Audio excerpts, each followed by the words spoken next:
Halo sahabat YouTube, Assalamualaikum warahmatullahi wabarakatuh. Kembali lagi di channel saya Budi Turindo. Nah teman-teman, kali ini kenapa saya membahas lagi tentang tinta printer Epson? Karena banyak sekali teman-teman yang request di komenannya, katanya spill masalah tinta nih Bang. Sebenarnya video di YouTube saya ini tentang tinta ini sudah banyak sekali, cuma teman-teman itu mungkin baru datang dan baru subscribe ya di channel saya, jadi baru mengetahui printer yang saya share di channel saya. Nah kali ini kita bahas kenapa saya memasang tinta jenis ini. Nah teman-teman, banyak sekali, Bang itu kan tinta ori memang dari Eprin. Iya, ini benar. Jadi teman-teman yang komen seperti itu, ini memang benar. Ini tinta jenis DYE, mereknya itu Eprin. Cuma saya merubah dari printer yang orinya, maksud saya orinya dari bawaan printer L120. Ini printer yang lama, yang versi orde baru itu, maksudnya pengeluaran sekarang itu Epson L121. Nah itu sama saja sebenarnya, cuma ada kriteria sendiri ya tentang printer L121, ada kelebihan di speed saja. Untuk yang lainnya sih perbedaannya nggak ada yang signifikan. Cuma untuk tinta ini kita bahas kembali kenapa saya memakai ini dikatakan tidak ori. Ini memang benar ori teman-teman. Jadi dari merek Eprin ini memang ori dari Eprin, cuma bukan ori dari bawaan printer. Maksud saya seperti itu. Jadi untuk tinta yang asli bawaan dari pabrik, dari pembelian printer Epson L120 ini, sebenarnya itu mereknya juga Epson dan serinya juga 664. Jadi seperti yang di video saya ini. Nah ini dari pembelian baru, jadi bawaan tinta dari bawaan dari pabrik tidak saya pakai, langsung saya ganti dengan merek Eprin 664 ini. Dan sampai saat ini sudah lebih dari 4 tahun ya kira-kira saya menggunakan tinta Eprin ini. Ternyata ampuh dan tidak ada kendala di printer saya. Alhamdulillah, saya langsung uji coba dan hasilnya bagus juga. Yang katanya head cepat rusak, ini nyatanya sudah saya gunakan 4 tahun. Dan kalau untuk cetakannya ini sudah banyak sekali. Kapan-kapan kita akan review tentang berapa cetak printer ini. Bahkan kalau risetnya printer ini itu sudah gak kehitung ya teman-teman, karena ini juga cetak undangan, cetak hitam putih maupun cetak foto saya gunakan printer ini. Tetapi karena saya sudah mempunyai printer yang lain, jadi ini sekarang kita buat cetak yang sesuai saja, yang memang harus menggunakan printer ini teman-teman. Jadi kalau untuk mencetak nota saya tidak menggunakan printer ini lagi, karena printer L120 ini tingkat paper jamnya ini lebih sering ya teman-teman. Karena kalau untuk kertas yang tipis dia memang kurang jago untuk printer L120 ini, karena memang sering paper jam. Jadi kalau bisa teman-teman sudah bisa mempunyai printer lagi, gunakan kalau untuk sering cetak nota itu ya seperti printer saya yang satunya, yaitu L3210. Nah teman-teman, untuk pengisian tinta ini jadi langsung saja dimasukkan ke dalam tabungnya. Saya gunakan sudah 4 tahun, nyatanya head masih normal, cuma ya sesuai pemakaian sudah ada yang sedikit apa ya, kalau dibilang itu tidak seperti baru lagi lah, sudah ada yang beda sedikit untuk hasil cetakannya. Memang sudah lama juga sih, kalau 4 tahun sudah lebih sebenarnya. Cuma nanti kita kapan-kapan kita review printer ini sudah berapa lama untuk pemakaiannya. Tetapi saya tetap menggunakan printer Eprin, ini bukan ori bawaan dari Epson.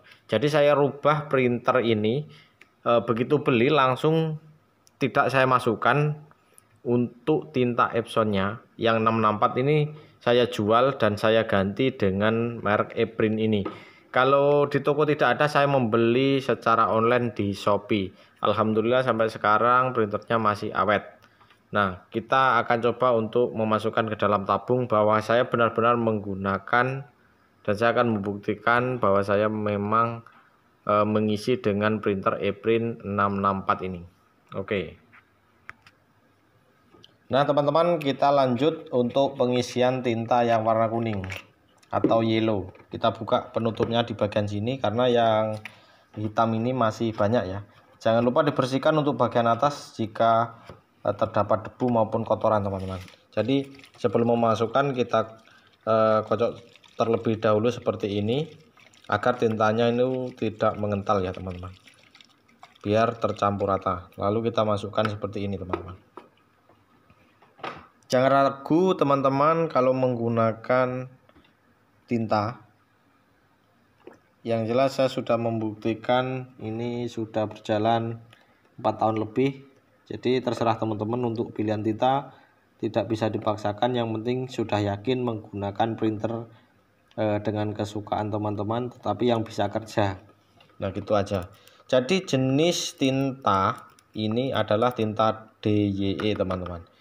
DYE itu bisa luntur jika terkena air. Jadi penjelasannya, kalau tinta DYE itu bisa luntur jika terkena air. Nah, biasanya pemula itu bingung, banyak yang tanya juga, DYE itu bagaimana sih Bang gitu. Nah, jadi solusinya kalau teman-teman itu mau tidak luntur ya tetap pakai tinta art paper. Saatnya kita lanjut pengisian yang warna magenta atau pink. Jadi pengisiannya cukup seperti ini. Kalau teman-teman sudah terlanjur diisi pakai ori, saran saya kalau mau mengganti tinta itu tetap kita kuras dulu tabungnya dan kita sedot, kita baru ganti tinta, teman-teman. Jangan langsung kita masukkan karena setiap tinta itu jenisnya itu lain-lain, teman-teman. Jadi kita tidak boleh ngawur asal memasukkan tinta begitu saja. Jadi harus dikuras terlebih dahulu. Saran saya seperti itu adalah ilmu dari pengalaman yang sudah saya alami. Nah, kita lanjut bagian yang warna biru ini. Nah, gimana sih Bang kalau tinta ini kita buat cetak undangan? Nah, teman-teman keliru kalau tanya seperti itu, karena saya sering share video nyetak undangan pakai printer ini, jadi nggak masalah, saya gunakan cetak undangan. Bagaimana kalau cetak foto Bang, awet atau enggak? Nah, sudah saya sampaikan kalau tinta DYE dia terkena air itu bakalan luntur. Jadi kalau buat cetak foto, saran saya foto yang lama yang akan digunakan lama itu teman-teman seharusnya memakai tinta art paper karena lebih awet, tidak mudah luntur, teman-teman. Jadi saran saya seperti itu, gunakan tinta yang awet tahan lama kalau untuk mencetak foto, teman-teman. Jangan ngawur ya. Jadi kalau untuk tinta ini saya gunakan untuk cetak undangan saja, karena tidak mungkin undangan itu mau kita hujan-hujankan, mau kita masukkan ke dalam air ya, teman-teman. Apalagi undangan itu hanya sementara, mungkin berguna cuma berapa hari sudah dibuang, rata-rata seperti itu ya. Cuma kalau yang lebih bagus itu memang menggunakan tinta art paper, karena ini jenis tinta DYE kita gunakan yang penggunaannya itu tidak lama ya, teman-teman. Walaupun lama, kalau nggak terkena air juga nggak bakalan luntur. Kalau untuk cetak nota itu nggak luntur juga, tapi kalau asalkan tidak terkena air. Nah, jadi seperti itu penjelasannya. Kalau teman-teman masih ada yang kurang, masih ada yang bingung, silahkan komen di kolom komentar. Karena sahabat Budi Tutorindo rata-rata sudah menerima balasan komenan dari saya. Nah, nanti saya jelaskan dengan menggunakan video. Oke, mungkin karena durasi kita sampai di sini dulu. Jangan lupa untuk bantu channel ini agar terus berkembang dan berbagi informasi tentang printer maupun percetakan maupun tutorial lainnya ya teman-teman. Jadi saya kumpulkan apa yang bisa saya bagikan ke teman-teman, apalagi buat pemula itu biasanya bingung banget seperti saya dulu memulai awal cetak undangan. Oke, itu saja. Salam sukses dari channel Budi Tutorindo. Wassalamualaikum warahmatullahi wabarakatuh.